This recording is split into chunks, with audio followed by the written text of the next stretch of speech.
You know, I think so many people really love the ancient art of bonsai and yet kind of intimidated by it. Well, I'm here with Brian Sagawa up in Woodland, Washington at Sagawa's Nursery.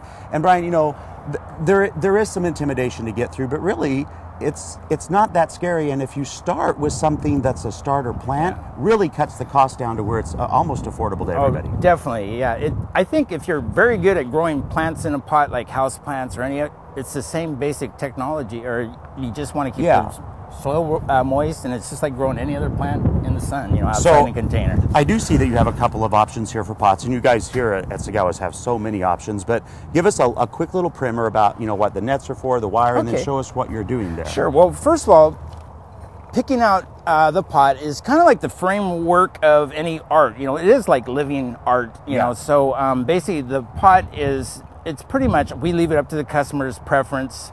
And some people like to match the colors. They come glazed, unglazed. That was beautiful too, exactly. yeah. So unglazed, usually conifers or plants that keep their foliage on.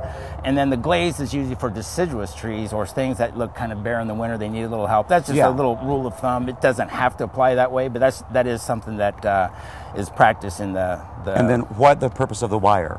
The wire. Well, basically, when we're done root pruning or getting this ready to put in there, basically what we're going to do is this will anchor the plant into the pot so it doesn't get blown over or it's just a stabilizer over. Exactly right, so it can root out in the pot and get itself established. Now let me reach through here and let me show you. Sure. Now I can look at this square pot and go, yeah, that's not going to fit, it's way too tall, but there's a way to do this, isn't there? That's exactly right. Usually by the time we're done, we're going to, well, I'll just go ahead and show you here, William. When we're done, we're going to probably be lightly removing, see a lot of coarse root on the bottom. We'll be removing some on the top. And when we're done, about, say a half inch there, half inch there, and that's probably going to be very much ready to go into the pot when we're done. So you're actually going to do this right now, and then we'll be back in a few minutes and show them the finished product. Sounds great. Perfect.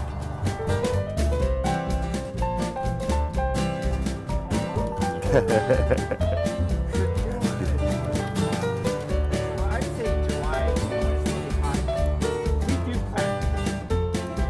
It's getting pretty close there. So you can see it in that little bit of time. Oh, I see what you're saying. So really, Brian, I must say, we haven't done this long. It's not taken that long for you to prune this.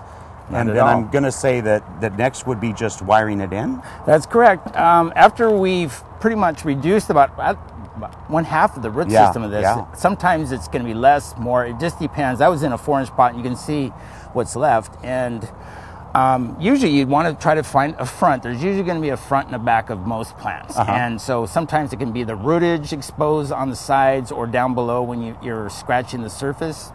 We are trying to make this look a little more aged or ancient or as older than it really appears. And that's usually by showing the rootage, some of the branches, some of the trunk.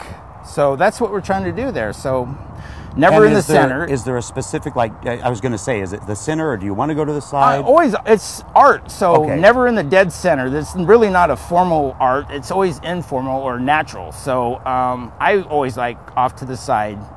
And unless it's a formal, then I guess you could, but usually it's going to be front, back, never in the dead center though, so probably back to the back over there. So after we found the front or the back, and that's up to the eyes of the beholder the artist, I guess. So. And then do you try to hide the wires when you tie it in? Yeah, let's go ahead and get some of this soil here. And, you put the soil in first then. Yeah, so I'm going to probably put something on the bottom, and then we do pack this in pretty good when we're done. So it's going to take a little bit of work. Usually some people use like anything. I mean, chopsticks work, but we actually take a little bit of time to pack that in there really good. And when we're done, we're probably going to want to water it, but because it can settle. So that's the last thing we do is after we're done compressing, packing this in there, we will put that, and sometimes people put moss on top. Sure. That's to keep the sun off, or, and yes, I will probably pick to the back where we don't have to see this so much, but basically we're just trying to anchor this down, twisting it. Okay, and I'll probably get my wire cutters, cut that off, and then I would just find that short little moss that we find growing everywhere. Yeah. Sidewalks or wherever, but you want a short moss, not the aggressive one. And then really everything from there on is pretty much, again, taste, the structure of the plant, how you want to prune it. All of that just comes with practice and time. That's pretty much, it's about as simple as it can get right there. So water, fertilizer, usually we recommend about half the recommended strength of what's on the label of Sure, because it's in a smaller pot. Right. So, but it is containerized, and they do require. And you carry all the supplies and the plants pretty much year round, don't you? Yeah, we sure do. So, you know, if you've thought about bonsai and you're a little frightened, or you just don't think you can have the huge amount of money to get involved, it doesn't cost that much to start them yourself. Come on out to Sagawa's, talk to Brian and the staff, and learn how to make a beautiful bonsai for your own garden. Thank you, Brian. Thank you, Willem.